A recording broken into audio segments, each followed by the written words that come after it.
wonder wakes up. Here. Let's drink to the ladies of leisure. I'll go along with that.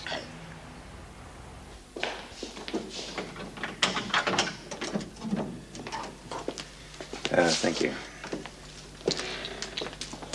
All right, B, what's going on? Now, how should I know? The project, the women have down tools. Why? Well, they've probably got sick of it. Happens all the time. Ask Vera. B, we had an arrangement. You said that if I backed up this project of yours, you'd see what you could do about getting me out of here. Well, how can I back up anything in here? I don't get to see anyone. B, do you realise what you're doing? You're playing right into their hands. Now, I thought that we were going to do this together. Well, I'm doing everything I can to help. Look at all I've done. But those women need a slave driver, someone on their back the whole time. Oh, yes, and I suppose you're the only person for the job, right? Nice of you to say so. I'll keep trying. Mr. Reed? Yes. Anything you can do, I'll be grateful for.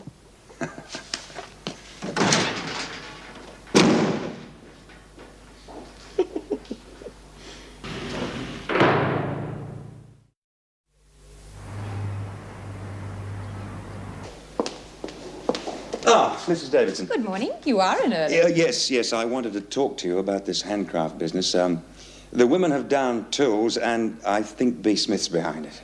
I'm sure she is. Yeah, well, Mrs. Davidson, as I see it, there are one of two attitudes we can adopt with Smith. We can either assume that she'll never change, in which event she'll spend the rest of her time here in isolation, or we can give rehabilitation one more try. I honestly believe it could work. There is a third course. Uh-huh.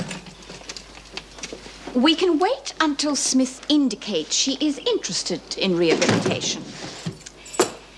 Do you honestly think that if she pressures her way out of isolation, she's going to be easier to handle? It depends how we put it to her.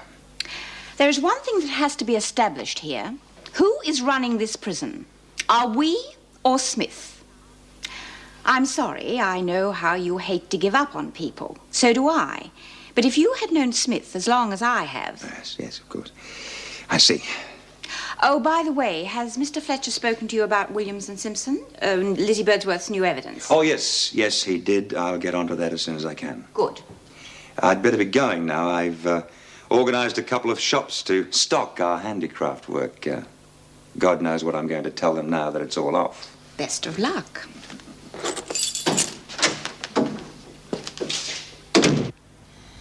More toast, love?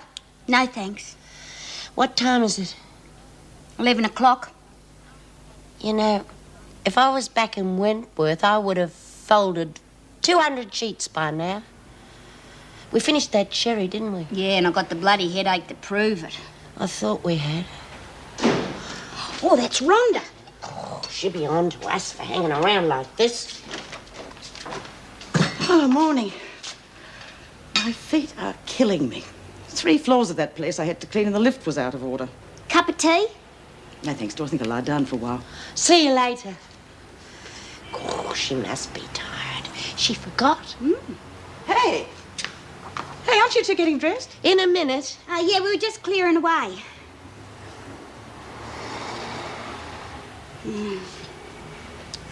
They'd be just finished their tea break at the warehouse now.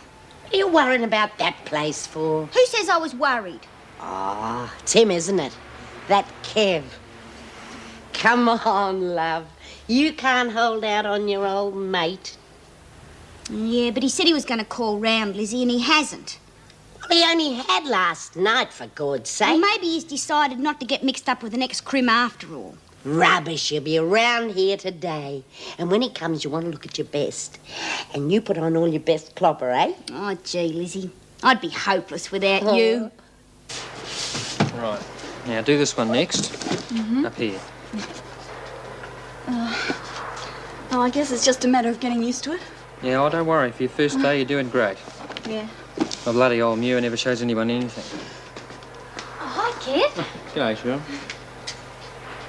Where's Debbie? You were fired her this morning for taking the day off. The old bagger. Yeah. Oh, sorry. Reen, this is Shirley. Shirley, Reen. Oh, hi, Reen. So what's Debbie doing then? Well, I don't know. I suppose she's looking for a job. She was pretty upset about it, though. I'll bet she was. Gee, the way jobs are these days. Well, look, I'm going round to see her in a minute. I'll say hello for you if you like. You're going round to see her? Yeah. Listen, why don't we cheer her up? All chip in and take her out to lunch. You reckon? Yeah, why not? Oh, unless you had other plans. Oh, no, nothing like that. All right, well, I'll meet you up at the Red Lion then. I'll pick her up. Okay. 1 o'clock? Yeah, great. Hey, what about you, Reen? Do you want to come? Well, I don't know this Debbie. Oh, well, here's your chance to meet her. Oh, you come too, love. Debbie, love it. Oh, okay. Right. See you then, Kev. Okay, see you, Sean. See you, Reen. Yeah, see ya.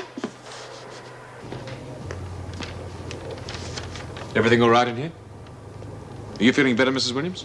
Oh, she's just fine. Why shouldn't she be? No housework, meals served up, room service. Simpson? And the possible charge of murder hanging over her head. What more could she ask for? That's enough. Oh, I'm sorry, Mr. Fletcher, but could you please tell us what's happening? Is there any news about the halfway house? Well, surely we're entitled to know what's being done. Well, the governor's decided that the best person to handle this is our social worker.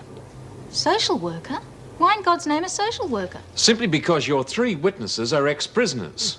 We have to reassure them, make them realize the best thing for them to do is to tell the truth. Why wouldn't they tell the truth? Carolyn, I think you understand the pressures we're under, Mr. Fletcher. Thank you for telling us.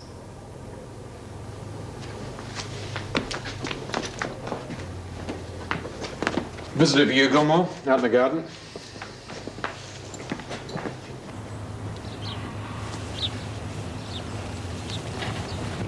Hello. Been waiting for you all morning. Oh, I had to organise time off work. Did you bring me any stuff? No. Look at your trial today. Oh, come on, Sharon. Listen, I made a few inquiries about the judge. Your solicitor says that he's a sucker for a pretty face. Think I should wear something low cut then? No. Listen, just wear something respectable and be yourself. I mean, you know you don't have to try and look pretty. Listen, your lawyer said that the worst you could get would be a good behavior bond. You know what that means, don't you? What? Tonight you'll be back home again. Gilmore, no physical contact. Anyway, your trial escort will be here in an hour, so keep it brief, eh? Listen, I better go, love.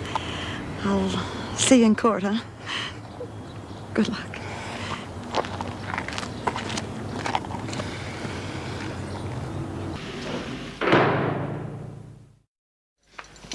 You the escort for Sharon Gilmore?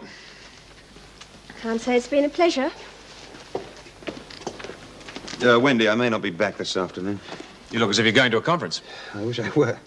Problems? No, not really. Oh, Paul. What is it, Jim? I have to go to court. Simpson and Williams. Have you spoken to the women at the halfway house? No, not yet. What, you got any idea when you might? Look, I've got it in mind. I'll get onto it as soon as I can, but right now I have to go. I'm sorry.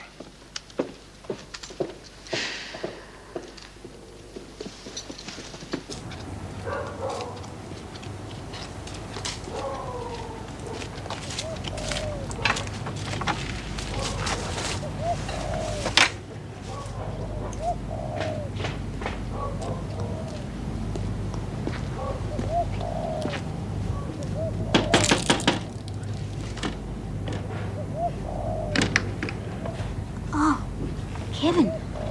Geez, I thought... How are you, Doreen? Oh, really good. Come in. Look, I don't know how you feel about this, but the girls down at the warehouse, they were upset when you got the bullet, you know, and they want to invite you out to lunch. Oh. Oh. Well, that's really nice of them. Is that what you want to do? Yeah, if you want it. Oh. Well, that's what we'll do then. Gee, that's really nice of them. Do you think I should get changed? No, you look terrific. Is that what you normally wear around the house? Oh, no. I was just sort of hoping that you'd drop in. What's taking you so long? Oh, who's this then? Oh, Lizzie, this is Kevin. Kevin, this is Lizzie, my best friend. Kevin, Dawes told me so much about you. Come inside. No, we can't, Lizzie. Why not? Well, the girls at the warehouse are going to take me to lunch. To lunch? Mm. Oh, well, you go along. Enjoy yourselves. I'll have lunch here by myself. Well, why don't you come too, Lizzie? Oh, I couldn't do that. It's Doreen's party. No, it's not a party. It's just lunch. Oh, I don't know. Oh, God, you go on, Lizzie. Oh, all right, then. But you just remember that my name's Debbie, OK? Sure, Debbie. And you can tell him I'm your old auntie. And if I should forget and call you Doreen, you can say that's your middle name and I used to call you that when you was a kid. I'll just tell Rhonda what's going on.